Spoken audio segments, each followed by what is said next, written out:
All right, good morning. I have 9 o'clock. So welcome to day 2 of MBSE-CON. Just wanted to recap as you see some of the pictures here from yesterday. I want to thank everybody, our presenters, of course, for taking time to put together their presentations and then coming here to deliver them. Thanks to the sponsors, Jerry, Steve, Mike. He's here for Lone Star. And then, of course, Kevin for his keynote speaking yesterday. Thank you. I don't think I need to make notes of the exits or the restrooms. I think we know where all that is now. But I will remind you that you have to update your parking. So whatever you did yesterday to validate your parking, you have to do again today because it's not a 2-day thing. It's a 1-day. You do it every day. So I guess at this point, just want to check in with everybody to get some feedback, just to see, are you enjoying the conference? I know it's early. Yeah, okay. Yeah, I think people were saying that they really enjoyed it like yesterday, particularly the food. Is the food good? Good, yes. Yeah, it's good. Yeah. Oh, yeah. Trivia was fun. Yeah. I enjoyed it. Yeah. I did too, so. Yeah, me too. We'll have to do something about that next time. Yeah. Maybe that was by design. I don't know. We'll have to talk to Liz. But thanks, Jerry, for emceeing it. Yes, but the puns were good too. I like the okay one. That was good. So I guess at this point we can segue into the business at hand, which is to talk about to have our membership meeting. Assume it's on the next slide. Nope. Oh, It'll be in the slides up.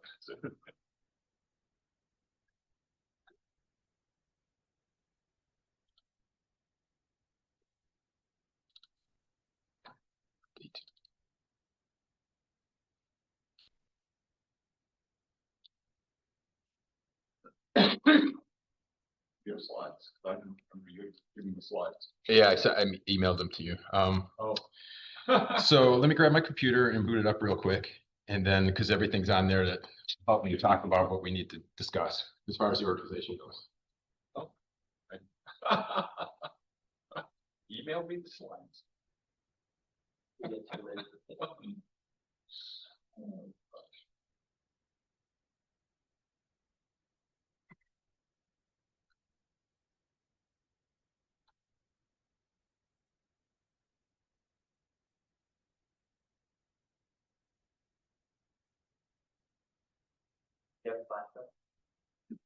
I can't use a flash drive on this.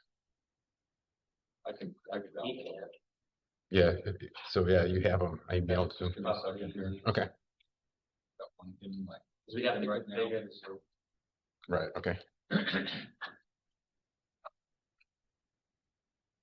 Apologies. A just-in-time organization. Let's make sure that worked.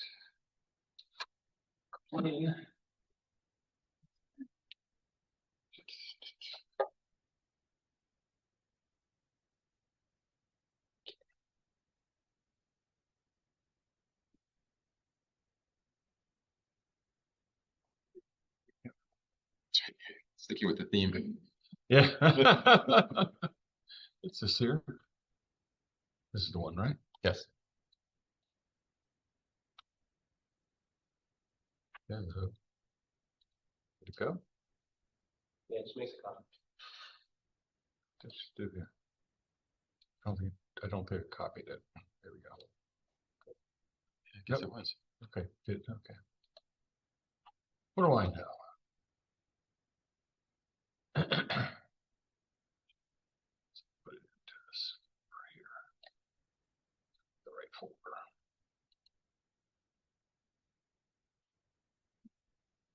That's it.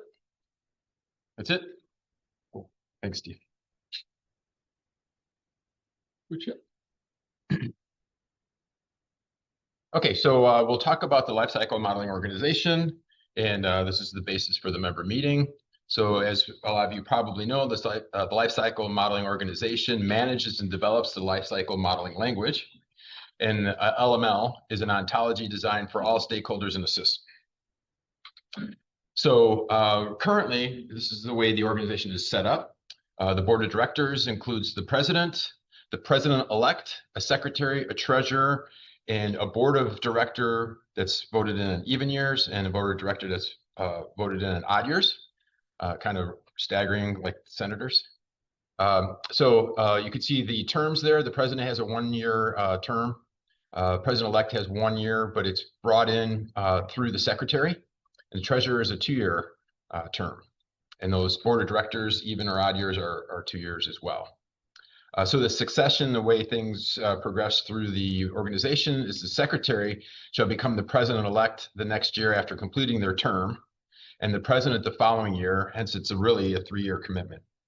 And the makeup of the board may be adjusted by a 2/3 majority vote of the membership actively voting. Once a director completes their term of office, they become members at large of the LMO. This is all in our bylaws, and it follows basically the parliamentary procedures of Robert's rules. Any questions? Okay. We also have committees, and we're looking for people to chair those committees. We have a programs committee, and you can see the description there, basically manage the program activities, including conferences like MBSE-CON, webinars, etc. There's a communications committee position open to manage and maintain all communication tools, email reflectors, contact relationship management system, etc. We have availability for the steering committee. The steering committee manages and maintains the lifecycle modeling language specification. And then there's opportunities with membership as well, responsible for organizing membership meetings and encouraging growth of our membership. So that's the overview. So I think at this time, the business at hand is to have nominees for secretary, as well as the 2 board of director positions. Am I correct? Yes, and that's, we have a poll that's available. It's on the app, Okay, on the CVent app? CVent app, Okay, and we can talk about the nominees. okay. Would you like to do that, Steve? Yeah. So let me jump in and do that. So I assume everybody's got the CVent app. Yes? Okay, and there is a place for polls. Yes, there is. I don't remember where it is exactly. Do you? Anybody know where that is? If you click the event on day 2, scroll down, there's going to be a polls right under live Q&A. And so schedule day 2. Schedule, find, scroll down polls. Once you click it, the first poll will show. Yeah. So that's here, the polls. I don't know if you can see it or not. So live Q&A. So, and so we have nominees for secretary. We have a nominee for secretary, Sarah Rudder. Thank you, Sarah. And her bio is available there for you. Not in this, but in the actual speaker list. You can see her bio if you want to know more detail.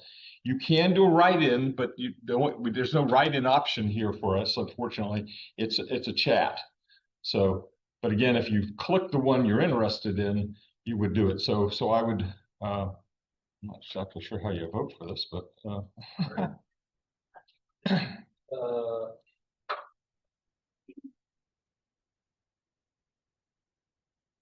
And if you scroll down, you'll see others. So there's an open position for the 1-year term director. I call it a director at large, but it's the what's going to be this is the odd year, right? So it'll be even, and so we'll have them do 1 year, and then we'll do another election next year for that even, so we get the odd even thing going. So we get more continuity in the board. That's the purpose of that. And then Justin Pearson has volunteered to be the 2-year term. In other words, he's the odd man, the odd director. He's not here right now, so yes, we can vote on him in his absence. So, again, I don't quite know how this is done with the polling, so I'm just guessing. Just started. So I started them open. Okay, so I opened them by doing that. What I just did. Oh, good. Okay. The polls. I opened up the polls. So now I don't know what that does. How do you vote? That's on one. I'm asking the same question. Oh, schedule. There we go. Okay. And you just click on it. And do we have any nominees for the 1-year term? by the way. So again, you can't nominate somebody else. You can nominate yourself, or you can nominate someone else if they've agreed that you could do that. And if nobody's guessed, this is the first time we've tried to do this. Okay, so if it has a little rough around the edges, it is. It's not that's not an accident.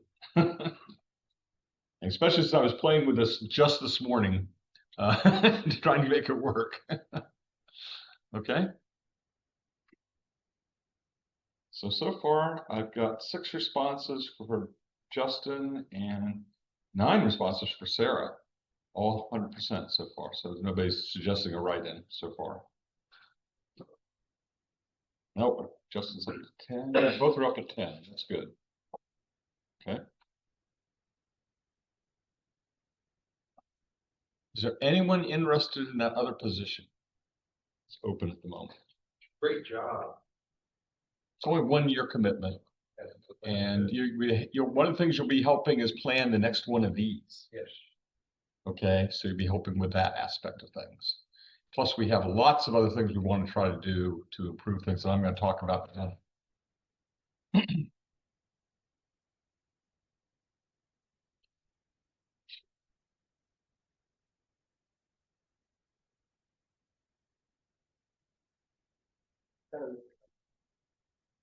And in case anybody wonders why I'm the one doing this, I am the secretary currently of the organization. That might surprise a few people. So, and this is the first time I was on the board this last year. It was the first time I've been on the board of LMO.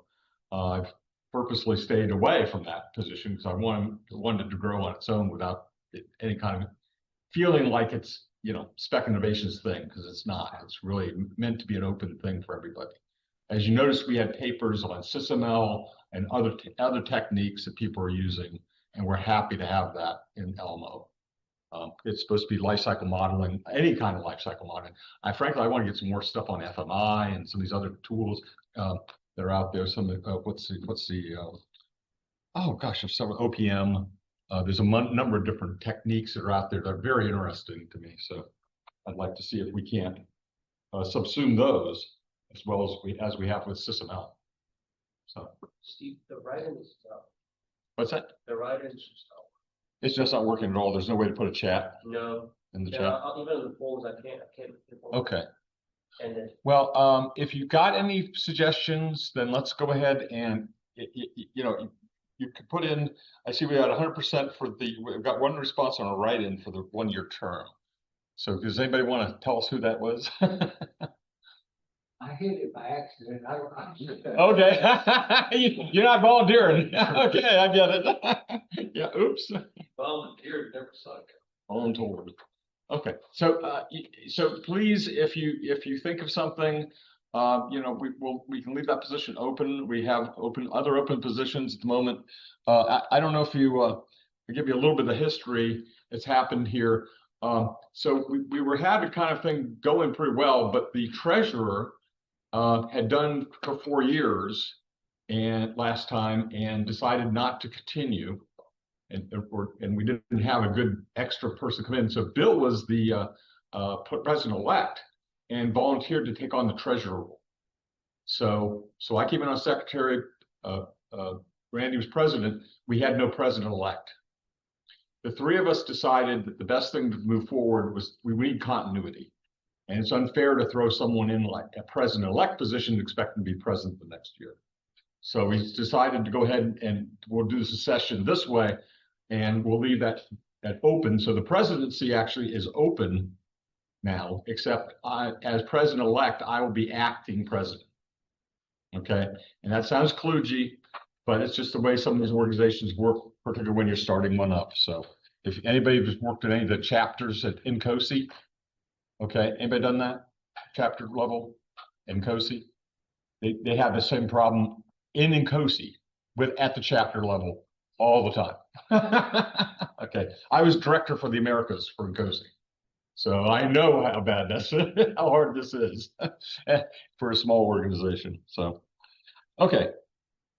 So, shall we give it another minute or two? I think everybody had a chance to respond. We got 12 responses.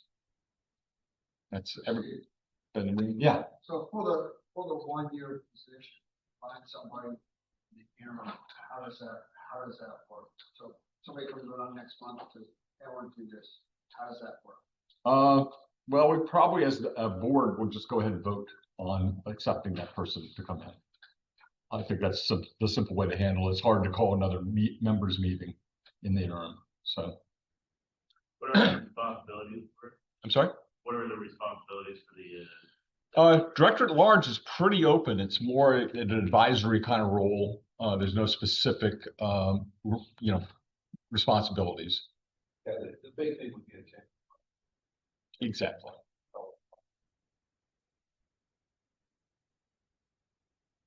And ideally get involved in one of the committees. Because we have a lot of committees that basically don't have a lot of things going on. The steering committee has been very active through the whole life of the steering committee, which was before LMO got solidified and decided to incorporated. But that it's been pretty continuous with that group.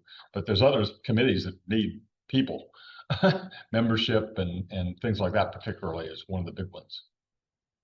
I think you had a list of you had a set of those. I'll go ahead and put Yeah. my name in the hat. Yeah. What's that? I'll go ahead and put my name in the hat. Okay. 1 year? Okay.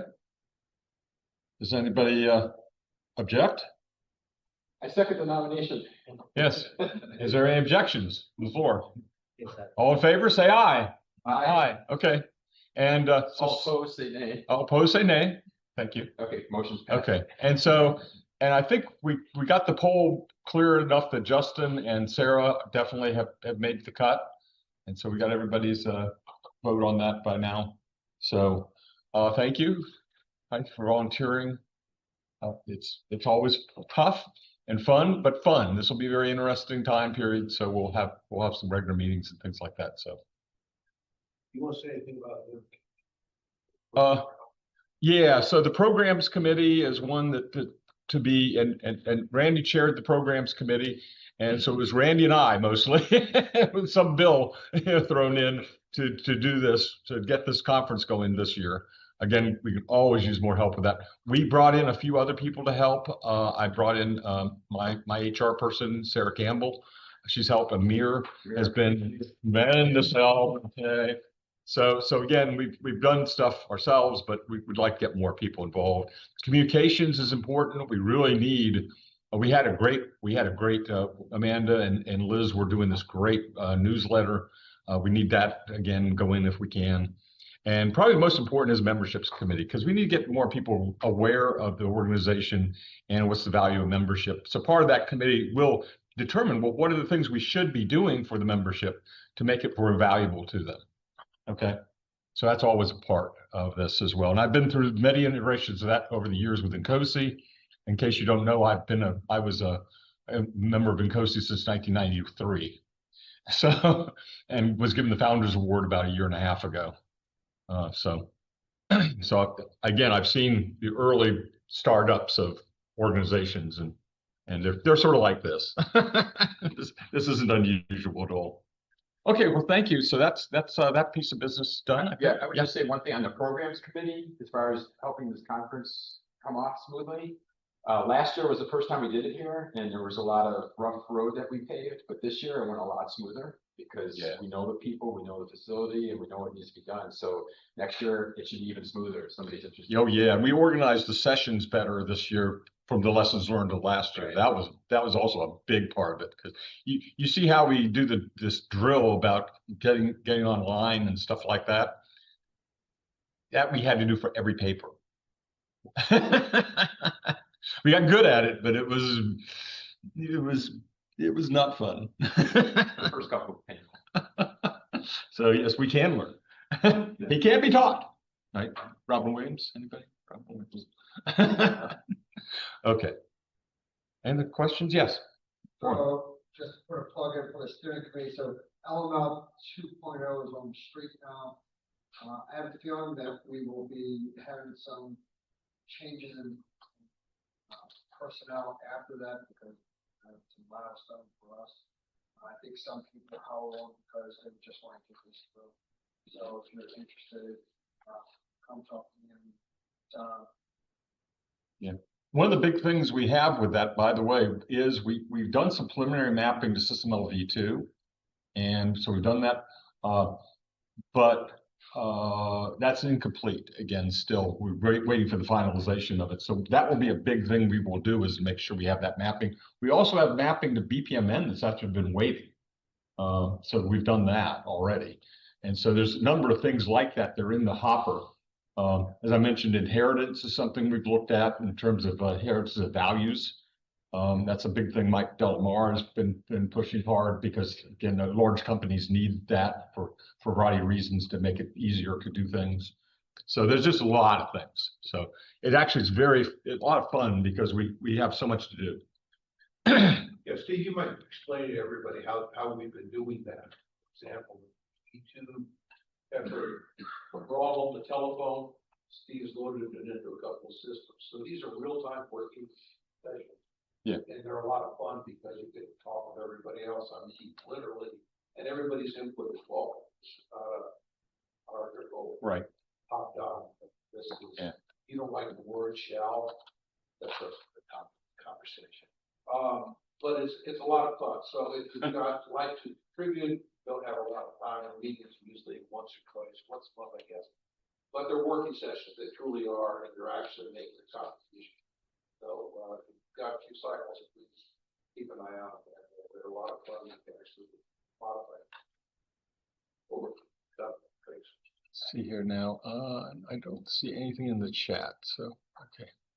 So I just want to double check we didn't miss somebody who's online.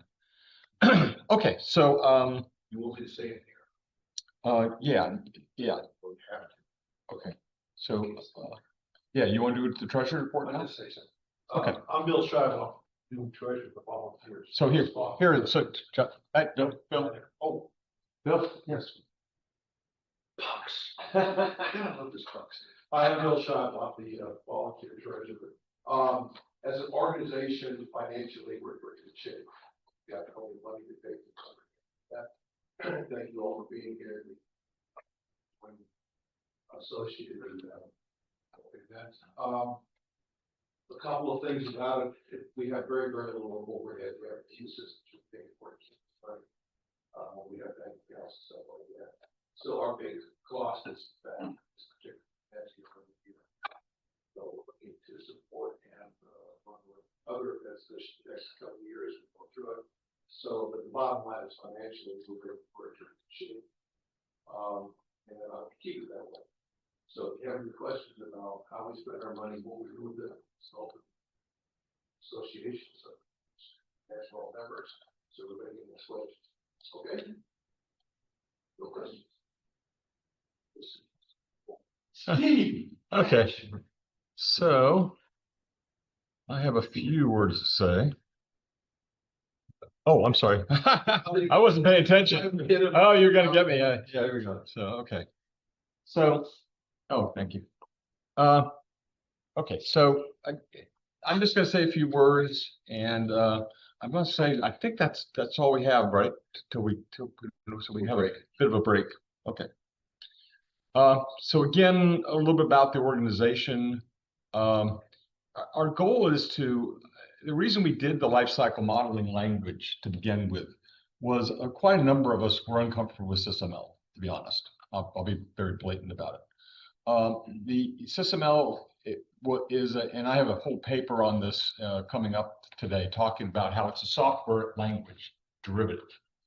And there's a long history of these software language derivatives that systems engineering has adopted over time. Many of us found them to be very difficult. I started trying to use those kinds of techniques back in the 80s. Okay, and I found it not to work very well. And I was suddenly discovered a tool called RDD100. Anybody remember RDD100? Anybody? Vaguely. Okay, vaguely. Okay, good. At least somebody had heard of it. It was a workstation product that was developed by a group called Ascent Logic. They were actually a bunch of ex-TRW people. And TRWs had started a development work on the ABM system back in the 60s. and they developed a methodology called SREM, Systems Requirements and Execution Method, I think, what the M stands for. So, or methodology. And so that became this capability that ultimately ended up being put in RD200. How many are familiar with Vitek Core? Okay, yep. That also was a lineage from that. And what we found was the need for that ontology was the problem. And we needed an actual ontology that was simple enough and easy enough for people to understand and use, okay, effectively. And we also recognized the overlap between program management and systems engineering and how important that was, and not being addressed by things like SysML.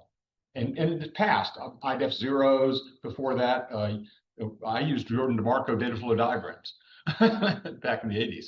So again, these are all methods you can try, but they don't seem to work as well as this. So that's where we ended up, and we started with that and looked at other things, electrical engineering diagrams. We looked at all kinds of other information to derive LML. And so LML has been available for some time for people. We developed an ontology for SysML back in 2015, I believe, 2014, 2015, to make sure we could show that mapping. So yeah, I think we did the 2014, we did the initial mapping, and then the 2015, we did a detailed map. So again, a little by background. I'm the president founder of Spec Innovations, which is actually systems and proposal engineering company, which does business as Spec Innovations. We've been in business since 1993. And so we've been doing systems engineering using a variety of tools. Particularly, we used Vitek Core. I actually wrote their first user's manual. so I love the tool, but we found it wasn't improving over time. And that's part of why we spun off and did our own thing with it. There's lots of books and stuff I've written, and some of my other awards and things there. So again, I've sort of said this verbally. We started work back in 2012. It was actually, I went back and saw my notes. We actually started in there. We didn't publish till 2013, but that was when we did it. And again, it's that concern we had. Now, by the way, the group was kind of an interesting, eclectic group. A lot of PhDs, a lot from academic perspective. You had people from industry. We had somebody from Lockheed Martin. We had people from small businesses, government. We had several people from Naval Postgraduate School. So, and Warren has led the committee from the beginning. And again, if you don't know Warren, he is a professor at Naval Postgraduate School.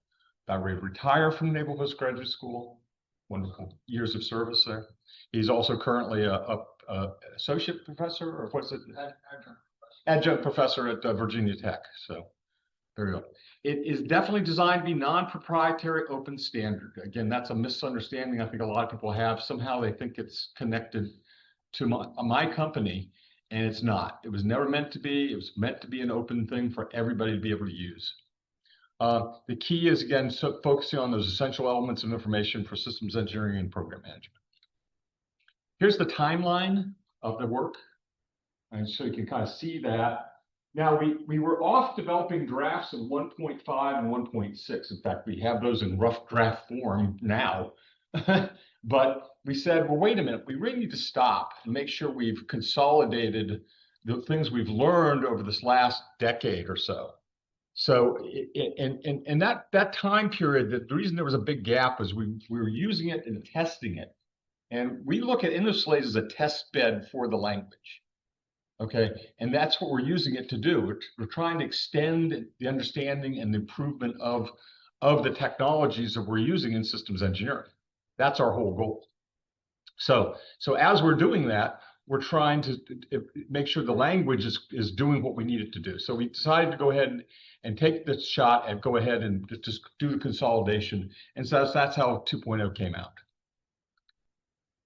What's next? So one of the things that I think we want to work with in the next few years is see if we can't get more standards organizations to adopt LML. We'd like to see if, particularly, we've got some good relationships with AIAA, NDIA, We've got in fact, SAE I'm talking to, ASME, just a lot of different organizations who are actually using Slate and using LML to do some of the things they're working on.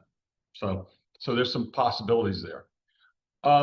Jerry gave a presentation on the lifecycle modeling framework that he developed.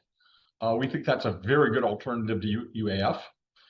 And people right now are looking for that alternative. If you don't know what's going on right now in DoD, they have decided to deprecate completely the DODAF as the standard for the JSIDs.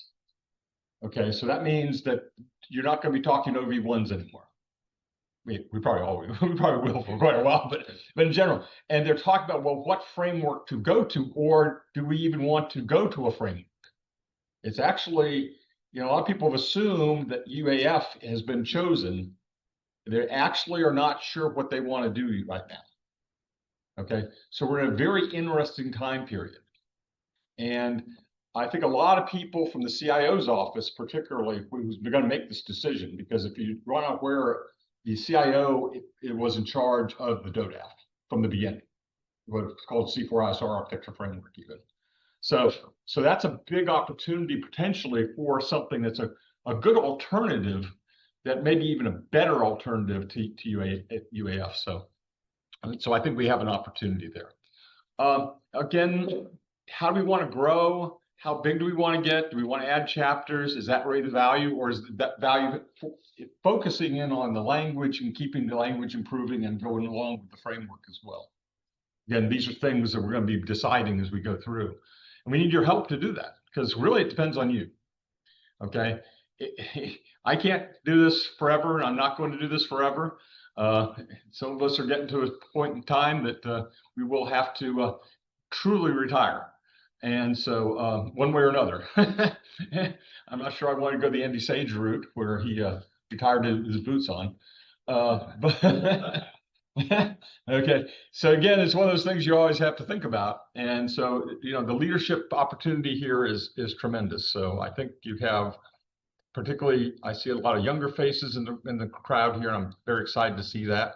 And so hopefully to give you an opportunity to do something that maybe you couldn't do other places easily. Okay, and I want to thank you, because I appreciate everybody being here, particularly given the difficulties it was to come this year with the travel restrictions and things like that from the federal government. I know that rippled down to many, many companies and struggled with that. And we had a number of people have to drop out from presenting because of it. So I appreciate that. We feel like we've filled holes. By the way, one of the holes we filled is Bill Scheibel is going to be giving a discussion of this afternoon. Bill, what's your topic again? Something about MBSE. Wow. Okay, good, Bill. Let's see if we can find a little better in this next one. We're gonna have to probably put a little bit of this. Open forum. With the topic being, how is everybody, or is the industry actually implementing MBSE? So we're looking to bring everybody together to find out what they discussed. Yeah. Are we really actually getting MBSE involved in our true development business process flows? Actually using it, or is it just something that sits in the back room? Around the cozy, MBSE is going to be, this is our, we've got everything in the world on MBSE. The holy grail, and it has been for years. Yet you don't see a lot of actual people saying, yes, indeed, we've adopted MBSE, we use it for everything. So, but that can be wrong too. So, host a little open forum and invite everyone to bring their thoughts and ideas on where it's going. So that's the general topic. I'm not being able to get that. And I'll be the moderator.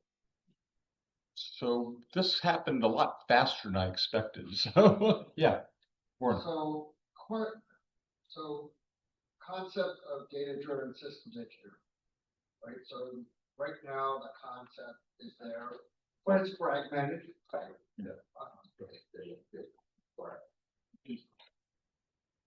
Okay, so now I have the box. So the concept of data-driven system engineering. Right now, the concept is there, but it's fragmented. With most of the work having been done by you and your colleagues at SPAC, right? So, but yesterday we were talking about data-driven system engineering and even potentially naming this conference next year as MBSE-CON. So where do you see, what's the transition path as you see it?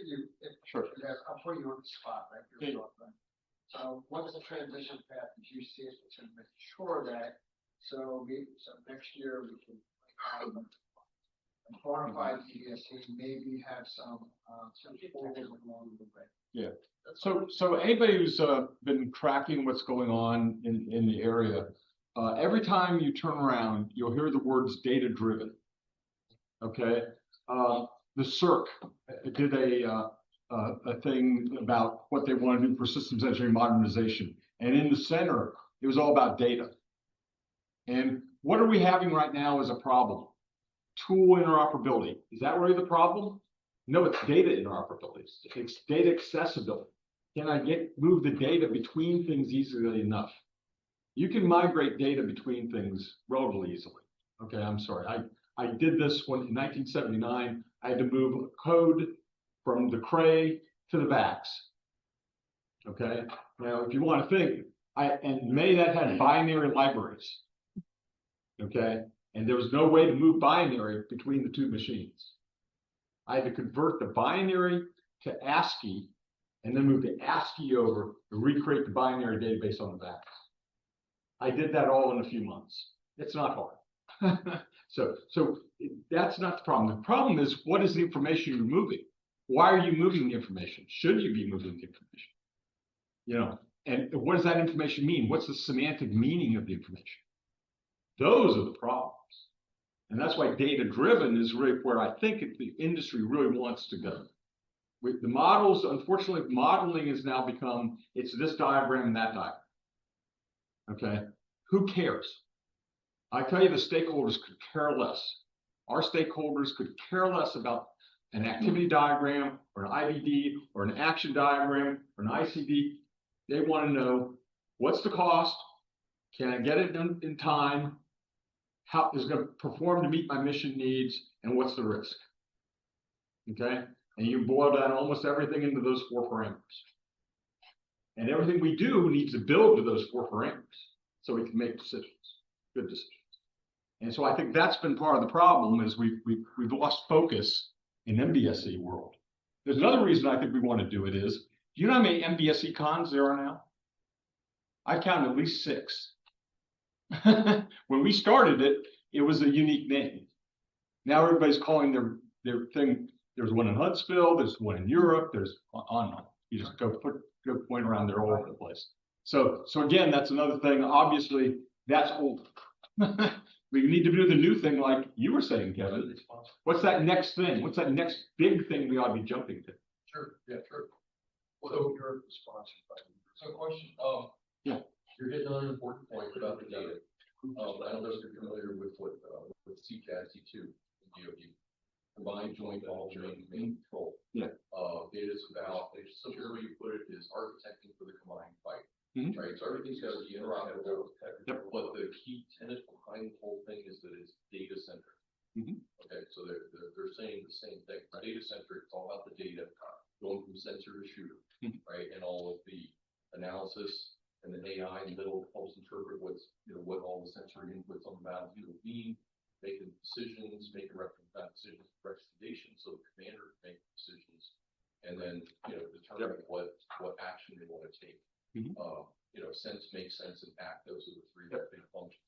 Well, Of course. so that part, it resonates with what you're saying, but this might sound naive, but my question to you is, you're saying it needs to be data centric. Okay, in my mind, all along, unless I'm missing something, since they started using the term MBSE, model-based systems engineering, I'm thinking to myself, okay, a model is data.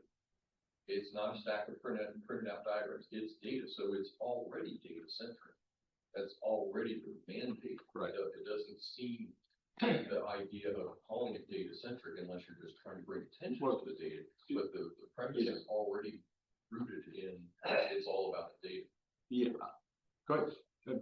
Because you actually dealt with the Marine Corps on the subject, didn't you? I have, no, vertically, right? But sort of for the most part, but the issue is that, yes, the model should be all about the data. But the problem is we haven't changed our mindset to away from document-based world. We're still looking at, even though we have data with model, different models with data in them, we're still focusing on that activity diagram and number system, all right, and that internal block definition diagram. Maybe your organization, I think your organization, they make their relationships as you can in Cameo. But when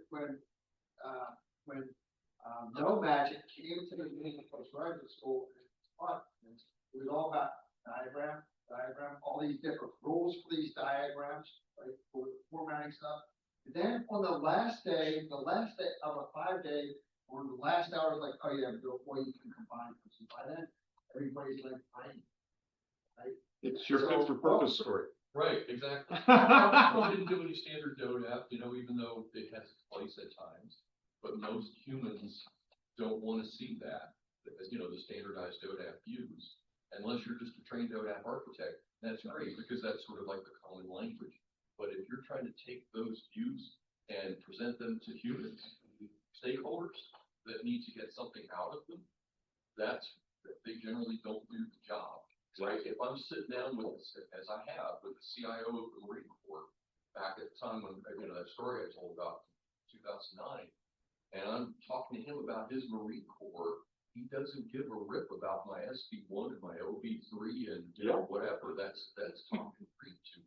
Yep. He needs to see, information and what the future and, capabilities, what systems and programs are going to meet those capabilities and what those things do. And somewhere down on the food chain, you might get to where, the DODAP kinds of views resonate with certain audiences. That's why we had these posters up at Marine Corps Headquarters C4 that I put together, and they're on, they're up here, they're on the wall, and it was about the enterprise architecture. Okay, over the Marine Corps. But I came up with this little tagline at the bottom, and I would always remind, General Allen, CIO at the time. And I said, sir, the architect EA, it cannot be everything to everybody, but it has to be a lot of things to a lot of people. Oh, yeah. Which means that's where you got to go from the standard, lock, stock, type of view to something that normal humans can understand. Exactly. So I agree, getting all fixated on, the perfect set of diagrams is missing the point. But and this is the problem. We've often lost the bubble over time. So I worked on the C4IR Architecture Framework version 2.0. I was the Defense Airborne Reconnaissance Office representative on that 50-person panel, representing 50 different organizations within DoD when we developed that. And the purpose of that architecture framework was simply so we could compare architectures. And we were hoping to force people to do better systems engineering in the process, because we said you can't possibly generate these products independently. They have to be done together because they overlap, they connect to each other. They have similar information in them, right? Or the same information in many of them, right? So they overlap. So I fast forward a number of years, I'm on the business enterprise architecture, looking at what they've done, and they organized it by product. They're product oriented, WPS, and so their output was supposed to be DODAF, so they actually separated each group. There was the SVs and the OB groups, and within those they had a group doing the OB1, OB2, OB3, OB4, OB5. Seriously, okay? It was a great way to spend $1 billion on an architecture. I've done the DARO vision architecture in 3 months with a dozen people. About equal in scope, actually, to that other architecture. But we did it for maybe a few $100,000, not $1 billion. Okay, And that's part of the problem is people get lost in that framework kinds of things, or those specific diagram types. It's again and I think I know who you're talking to, by the way, who was so pedantic about, oh, well, fit for purpose. Donut was, oh. Oh, it's Dennis. I know who it was. I know exactly who it was, because there were two books. There were only two DODAP books at the time, his and mine. And mine was all about how to apply systems engineering to drive the products. His was all about the products. Okay, so very different approach. So Go ahead. from a data-driven system perspective, we recognize that what we're trying to do is we're trying to say, hey, this data is this physical representation of this. This data represents this microphone, right? And I can look at all the different perspectives of this microphone, right? And and that's from a systems engineering perspective. Why shouldn't we be creating this like virtual twin like we were talking about yesterday of this, right?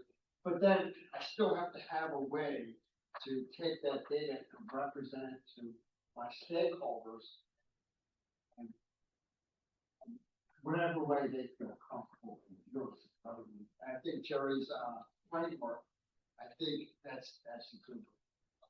But you have different sets of stakeholders. Yes. And you've got the decision makers, Right. Show them the wiring diagram. Oh, not at all. But then you got the engineers. Yep. They don't care about pie charts and bar charts. Mhm. They want to see the wiring diagram. So you have to be able to adjust, Exactly. to And- whoever you're presenting. And But it all you comes. just described what the job of the systems engineer is. So how many of you in the room call yourself systems engineers? Right?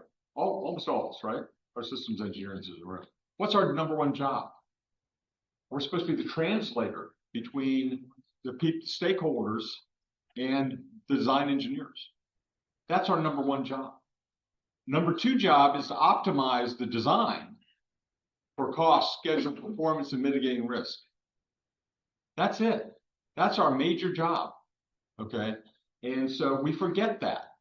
We get lost. We get lost in the diagrams, the diagram types, and making sure this line looks this way and stuff like that. We've lost the picture. And that's the problem we have right now. That's the problem we're trying to address, is we've lost that picture. And the problem, many of you probably haven't lived through this, but I've lived through many up and down cycles of systems engineering. At least 3 cycles I've seen that. And we are looking at a potential down cycle if we're not very careful, if we are seen as irrelevant. Okay? Oh, AI can just do our job for us. That's what people are thinking. They can't. And we'll have a big problem when that happens. Whenever that happens, we see big failures, huge problems that occur. So let's not have that happen. Let's show we're relevant. We've got to do that by modernizing and making sure we're doing things in a good way. We can't be using old tools either. Part of the reason we developed InnoSlate was we saw the tools were old. They were 1990s design and architectures. They looked like a 1990s product. It's like if I had handed a rotary dial-up phone to one of you guys, you young folks back there, would you know what to do with it? No. Way too long. Yeah. You want to be handed something like this. Actually, you want something better than this. That's what you want. And so we need to make sure we're always modernizing our tools in the process. Okay. I didn't want to get in the tools business, but I saw nobody was doing it. Okay. And I couldn't stand it anymore. How many of your tools used today are cloud computing native tools? Cloud apps in systems engineering. How many? Not many, because there aren't many out there. How many of them have AI built into them? Tightly. Very few. Again, these are all technologies that have been around for a while. AI, particularly NLP AI, has been around for over a decade. We've been using it for over a decade. So some of these things aren't even new. And that's how behind we are. So we need to encourage the tool vendors in the room, and I think you're IBM, right? IBM? Yeah. No, I meant to. Oh, Mantic, okay. Who's the IBM guy? I thought we had an IBM group. Anyway, so say we're here. We need to encourage them to do better. And partly why I went ahead and did InnoSlate was to push them to do better. Hasn't worked as well as I hoped, but it's working on it. They're nervous, so that's good. Okay, yeah. So going back to something you said a while ago, you talked about exchanging data between different tools, right? Mhm. So we can exchange data between different tools. Like we can physically move data from one tool to another. The problem is the data integration. And can I use this data once it gets there?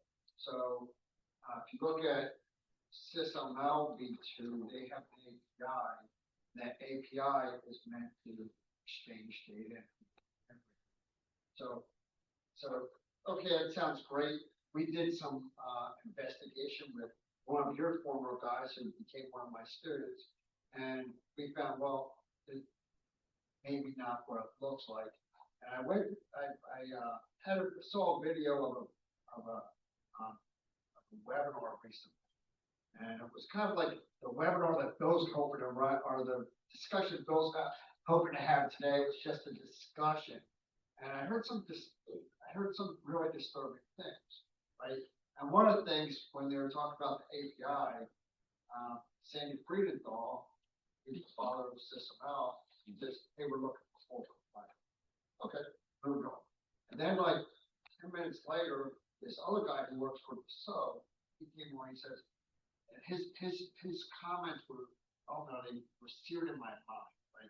And he said that we're looking for 100% compliance, not 99% compliance, because that 1% will break us.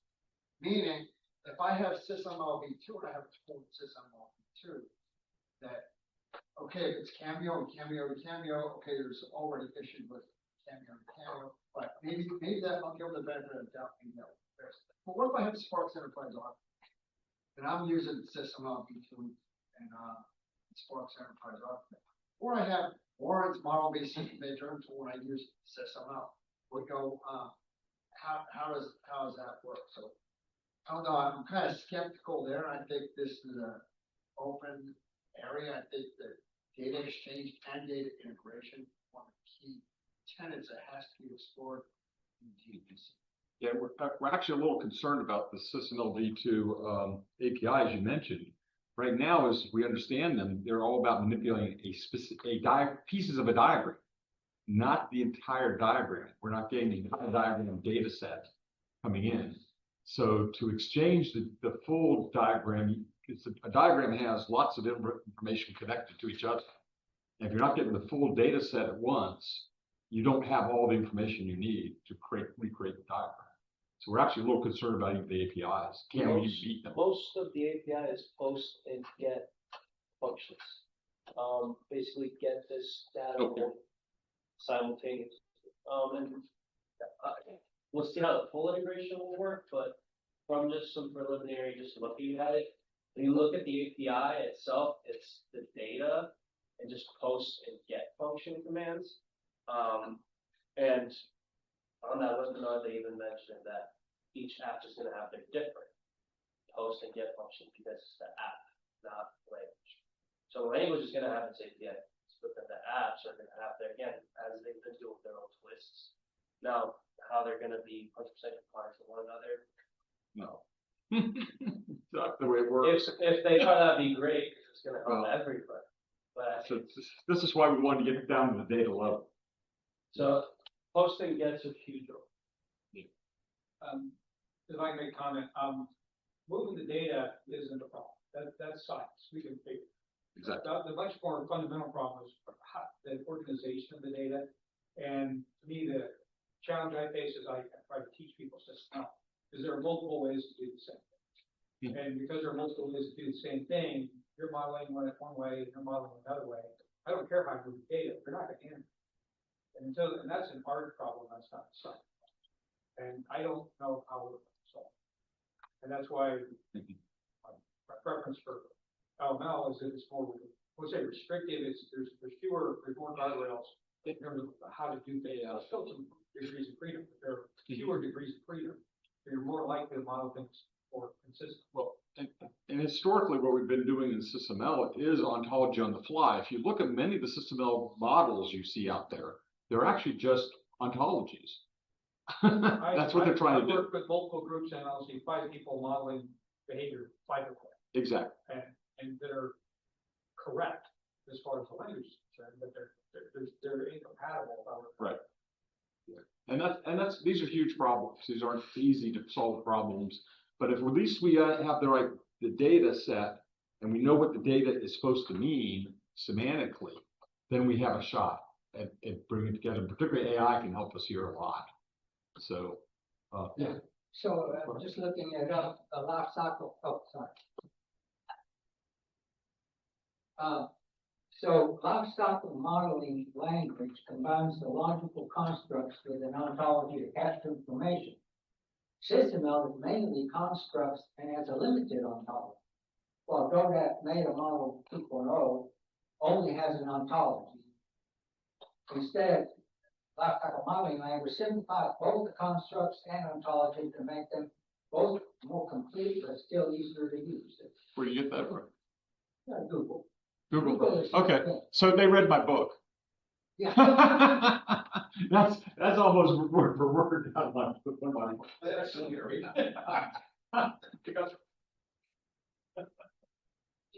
So I'm hearing a lot of conversation about data and languages and that sort of thing. And I think that the problem from my observation is organizational at best.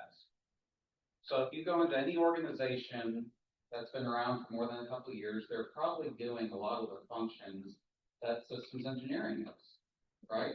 So there's going to be a group that handles requirements. There's going to be some function in there that handles integration. But part of what we're proposing is how do you take all those disparate functions that are, well, it's now an organizational fiefdom type of problem of how do you take all these different functions and roll them up under a single discipline, single group. And when you take I'm going to speak from my background with Bechtel, you have a company that's been doing something for 100 years, then we're going to integrate and do systems engineering. And you have people that say, well, our engineers know how to read requirements. So I think the term that I use regularly around the office is value-added systems engineering. So how do we add value to what we're doing? And that's that sales pitch that has to be made to those key decision makers. Because let's face it, the systems engineering group, they aren't the decision makers. They don't control a large enough percentage of the budget. They aren't the ones driving the train schedule and whatnot. Yep. So things like Jigger, you said it yesterday that it struck me. You generate a document and then you turn around and hand it to somebody to put into the model. So that's now a very inefficient use of that information to me. And I think that should go the other way. So these tools that we use, I tried to do it within a slate. How do I build that configuration management document, the engineering change proposal, whatever it is, and spit it out of that tool so that I don't have to have somebody hand jam the data in twice. So that value added systems engineering to me is how do we create those tools that we just can't live without. An organization can't live without because we're taking over that responsibility and we're consolidating it under a single house. That's why we realize that documents in and of themselves aren't bad. The problem with documents is if you're having a Word or PDF, it's very difficult to reuse that information without just copying and pasting it. Now you've got a configuration management problem. And the other is traceability. How do I do traceability? And so this is why we give you a documents view. It looks like a document, you can author it like a document, but it's really just data. And we can see it as a tree diagram or something else. We don't care. It's just data to us. And that's the data-driven mindset we're trying to get to. But still, people are so fixated on that document and making it look right. Like a document used to look like, so. But that document, that's actually like another one of those fit for purpose type views. Yep. Because who's the document gonna go to? Yes. Some kind of decision maker. Yep. Right, and where is that document gonna be used? It's gonna Says be your used discussion. to support some kind of, set or event, right? Preliminary design review, whatever part of life cycle you're in. But one of the things we've been doing with a lot of our work is building the models, building them into tools, and then building, the table of contents of the document that you do want to produce for, higher ups, if you will, and be able to generate the document from the model. Okay, and then of course the document will have a version number, that's fine, so you're circulating version 1.0.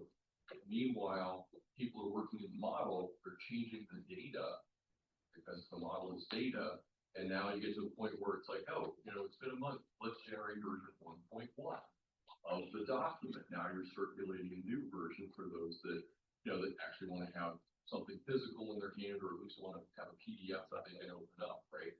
Because they don't have the time, the interest, or maybe even the skill set to open up and look at a model, whether it's LML, SysML, or whatever, DODAP, right? Yep. They still want to see it, like reading a book. Exactly. And that's not a bad thing. Again, you're trying to meet the stakeholder need. Where you're not to give them a bunch of OB2s and a bunch of SP6s, Exactly. whatever it is that. Well, there was also a fundamental problem with DODAF that people did not understand. It wasn't just the diagrams, it was the accompanying text with each diagram.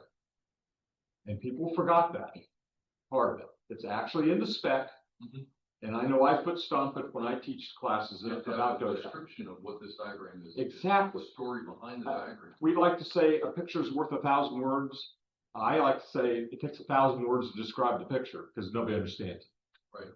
And one of the things you talked about, the different diagrams and getting fixated on that, unfortunately, there are processes that we are bound to currently anyway, right? Exactly. That we have to follow, and they mandate certain products being produced.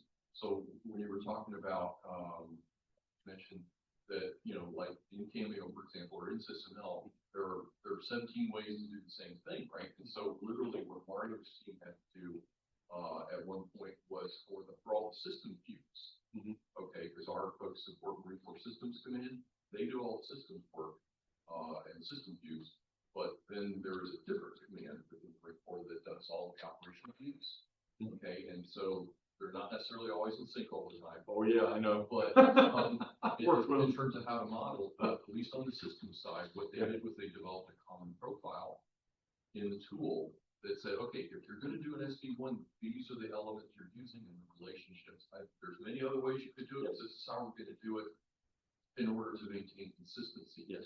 And by making that sort of the diagram standard, if you will, and all architects follow it, and they use that that project usage, it's like that you're giving them the set of templates instead of giving them a blank page from which they can like hang themselves. Yeah. You know what I mean? So you do have to have standardization in diagrams if you want to be able to integrate. But the data under the hood too has to have that common ontology to integrate metadata level. So you kind of have to solve both of those problems. Yeah. So about at least 10 years ago, we were working with the Marine Corps, had that architecture guidebook that they had, and we built a checker for it to check that our models would meet that. So yes, very familiar with that. I was one of the original authors of that. Yeah, it was great. It was good. It was a very good, well written document. Unfortunately, it hasn't been updated since. Exactly, and that's part of the problem. That's part of the problem, is keeping these things up to date. So again, big job, hard, a lot of stuff to do in this job. It's it's not easy to be a systems engineer, and it's a lot of hard work. Steve, can I add to that? Okay, where's the? What I picked up from my speaker. Oh, I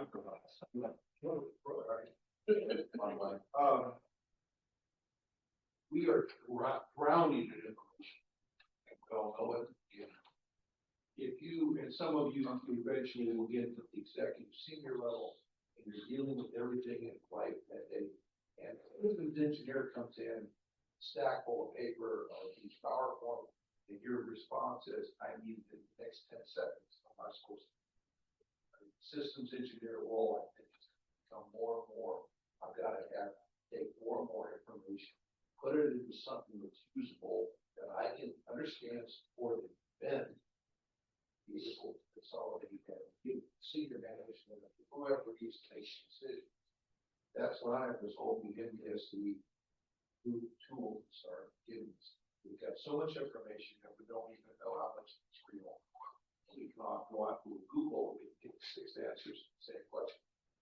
So that's what I'm hoping is going to happen coming out of all of this, is that we get some way of helping us consolidate the system role, which, by the way, around Washington over the years, otherwise, the SE is the problem solver. If there's a fiasco in DC, they're going to go find systems engineers place it.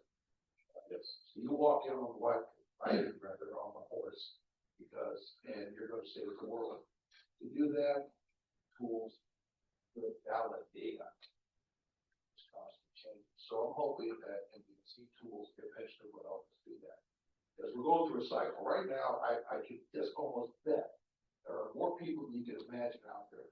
I can fire all my programmers on because I need anybody to go into AI, ask the right questions with the right prompts, and there's my code.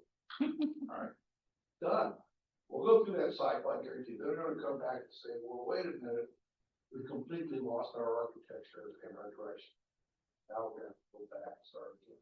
But hopefully the MBSE tool will keep us some foundation, keep us going until reality sets back in. So that was my thank you. I have a question. Turn the specification for LML version 2 going to be available? It's available now. Where can you get it? It's on the website. Let me just, I'll take you there. Make this small. And let's see, got Chrome on it. Okay, so if anybody's not familiar with the website, it's life cycle modeling, all one word, .org.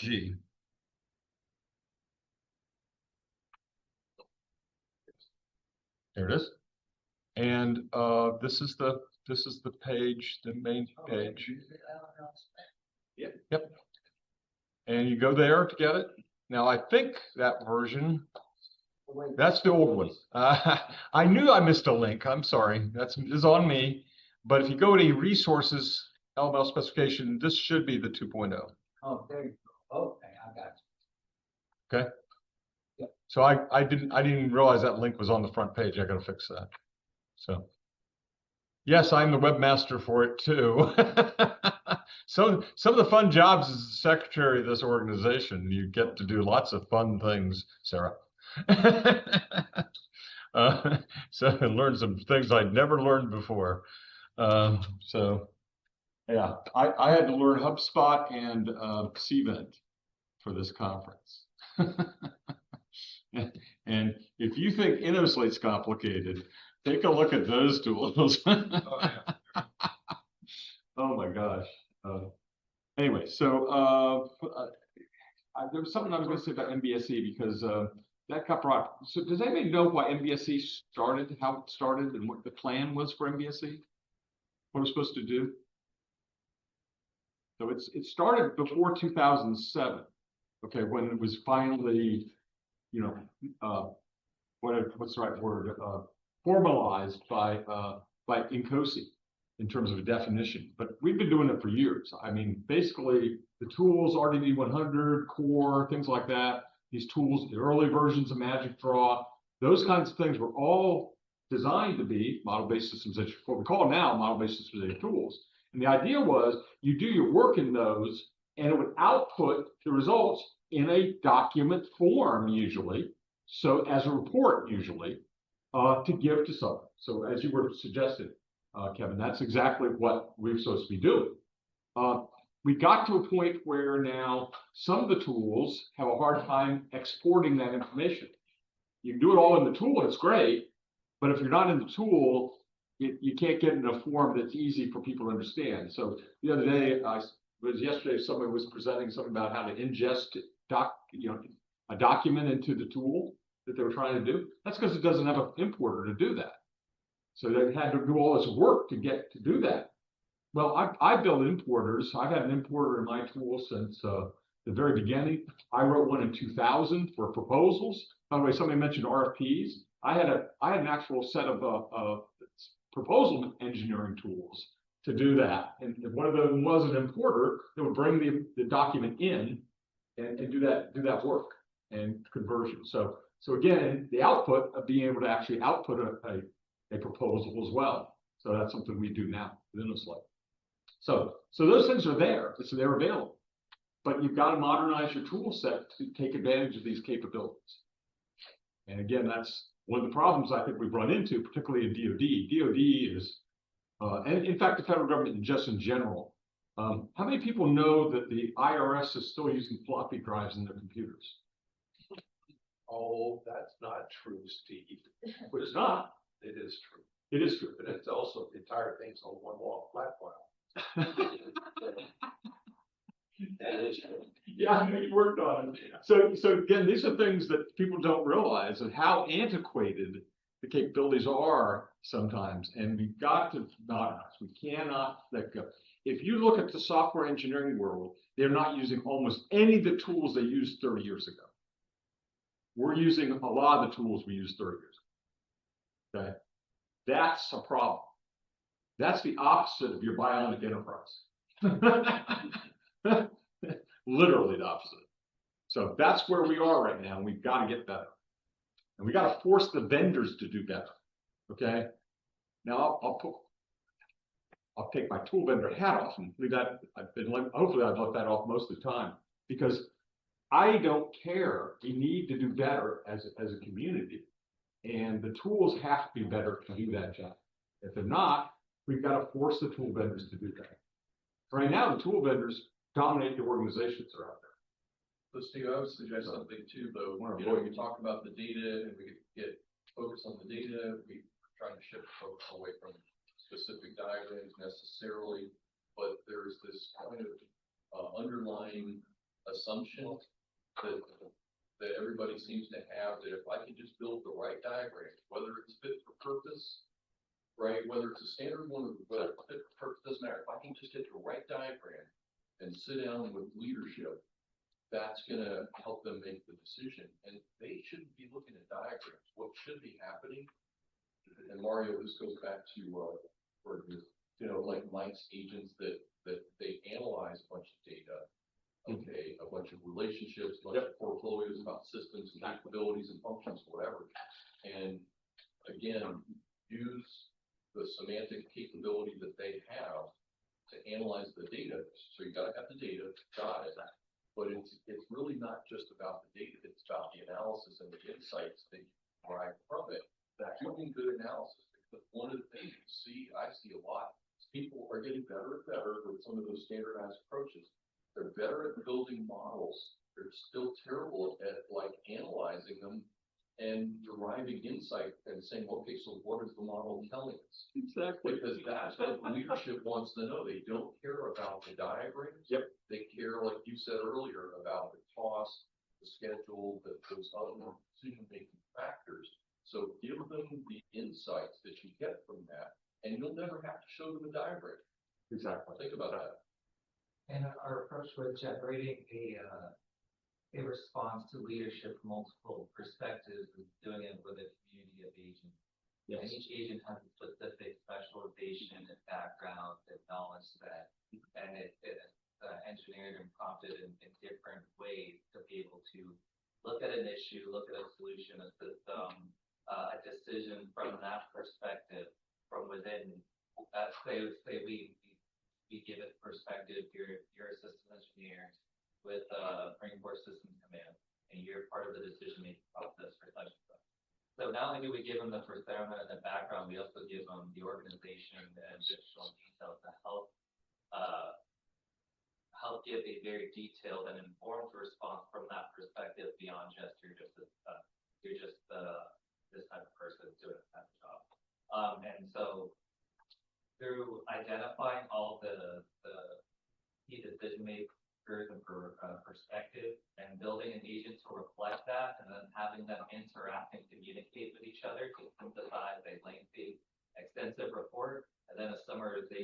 the bottom. That enables us to give the recommendation for the higher up down half 10 second. Yep. But then this is how we justify this decision. This is the rationale. And then if you need us to drill down deeper, we can ask the agent the questions that you have. And if you want a source citation from where you derive something, it'll generate it. If you want additional analysis, it's pretty powerful depending on what the GPT model you're using. Oh, yeah. So that's how we're attacking right now. Yeah, I saw a bit of that presentation. One of your guys did that, and it sounded really cool. So yeah, that's the kind of thing that's so exciting to see that we're doing. That's the modernizing I'm talking about. That's applying the technologies and techniques and capabilities we have today to today's problems and helping solve them. So I think it's brilliant. This has been a very good conference for me because I've heard things I've never heard anywhere else. Okay, and that's one of the things I think again that makes us a little different as a group is we're outside the normal bubble. I go to conference after conference where I hear the same people say the same thing over and over. I literally heard somebody from the Air Force give the exact same presentation I heard him give 3 years ago. Exact same. Okay. And it's just that should be embarrassing. Same problem set. They're still trying to work the same problem. Okay. Something's wrong when that's happening. So these are things I think that kind of we have an opportunity as an organization to do something more, do something better. And so I'm excited about the group, and thank you so much for coming, for this yesterday and today. And hopefully we're going to be able to have some more interactions. We'd like to have more regular meetings. I think our goal was to have quarterly meetings. Not sure we ever got there. We certainly didn't this last year. So I think we're going to definitely try to do more of that so we have more interaction and more opportunities to talk to each other and think about these problems and how do we solve them. So we're a little early still before the break. Yes, is there a question? All right, so the question I had posted when I was coming here, I guess it didn't pop up, was in relation to the program, in terms of year-round programming. What is happening under that program zone for outside of the conference? I'm sorry, the program? Yeah, your committee. Oh, the program committee, yes. So after the conference here, we'll have to reconstitute a new programs committee for next year's conference. So. So it's mainly just the conference. Well, we'd like to make it more permanent, but right now it was just a few of us. Randy's now going to step back and be the president emeritus, which his job is then to help us find the next secretary, particularly, and help us with that side of things. So I'm not sure we ever codified that, but the idea is the past president is to go help search for replacements to come in. So yeah, sorry if you didn't know that. You know now. But don't throw it, I'll probably drop it.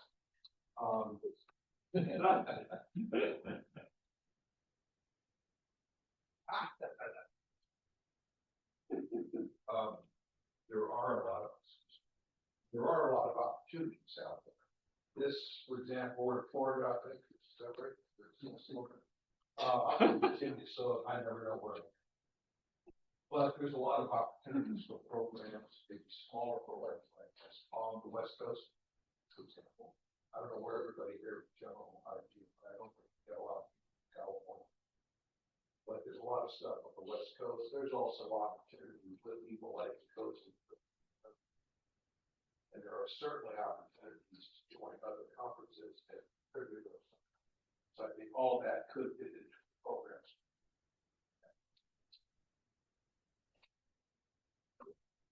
We had a question on how do you connect with universities? We had a question on how do you connect with universities? We hope that we get more involvement from the universities. We'd like to see much more of that. But we actually had somebody from Virginia Tech who couldn't come, I guess, and we had a fellow from George Mason. So we're starting to reach out and get more, but we'd like to have much more. details of what. Originally, the steering committee included, 2 professors from George Mason University, 2 professors from Naval Postgraduate School. So, and was there any other academics on the original? There's no academics, we had somebody from, what was, he was in, Oh, he was from a small company, yeah. and he gave that perspective, plus being a former, Navy captain. And we had, somebody from Lockheed. I was just gonna say, I represented UCF when I was an adjunct. Oh, yeah. Okay, so yeah, so again, yeah, so we've had participation from academia from the beginning, but we'd like to see more, of course. But this is not a rigorous academic group. INCOSE tries to do that some, and I always say that doesn't quite work for us. We're too busy. Okay, as systems engineers, how many of you have time to sit down and write an academic paper? I don't, okay. Well, Jerry is it? Make time. You make time. You make time. And it's, of course, how many hours a week do you work, Jerry? Yeah, 24. 24. It's called a day. Yeah, he is limited to 24 hours. Even him. So yeah, but very few of us have the time to put that kind of work into an academic paper. Whereas somebody who's in academia, that's their job to a great extent, is to write the academic papers. So again, I don't see this group becoming that. I would prefer not to go that route personally, because I know I don't have the time. I'd like this to be a group for systems engineers. That's my vision. So, yeah. But that doesn't preclude, so that, People online can't read. so that doesn't preclude us to, going out and having representation at UCF, if we have like a student chapter at UCF, Virginia Tech, George Mason, or other places. So just from a practitioner perspective. Yes. LMO. LMO? LMO teacher. Yeah. You interested? Well, I'm not in the FE department, I'm really in her. Even though I'm in academia, I was in industry 45 years, so I'm really an industry guy. But, yeah, there's plenty of, UCF has a pretty strong system engineering program. I don't see why it couldn't. I can try and see if I can get a chance. Well, and by the way, this is called the Life Cycle Modeling Organization. Last time I checked, the life cycle included all the design engineering, stakeholders, and everybody else. This is meant to be holistic. And as systems engineering is meant to be holistic, right? So if we want to do that, we ought to think about how can we, support that broader community. So there's a pretty big breadth of capability, area we can explore as an organization. So, that's up to you guys. It's up to the people in the organization. Again, you want to get it out of an organization what you put into it. Hopefully you get more than that out of it, because then as we come together as a group, we work more together and get the synergy. Is that immersion? Right? One of the questions last time in trivia, right? The sum of the whole is greater than its sum of the parts. Emergent behavior. Thank you. Yeah. What did I say? Immersion. Oh, it's immersion. Yeah. Okay. Immersion. Yeah, I meant immersion. That's what you're grounding. I'm grounding now. I'm tired. Okay, so let's go ahead and take our break a little bit longer, 35 minutes, and then we're going to start again at 11 papers in the two groups. Okay. Can you put the first chart up in your chart that has you? Has me? Yeah.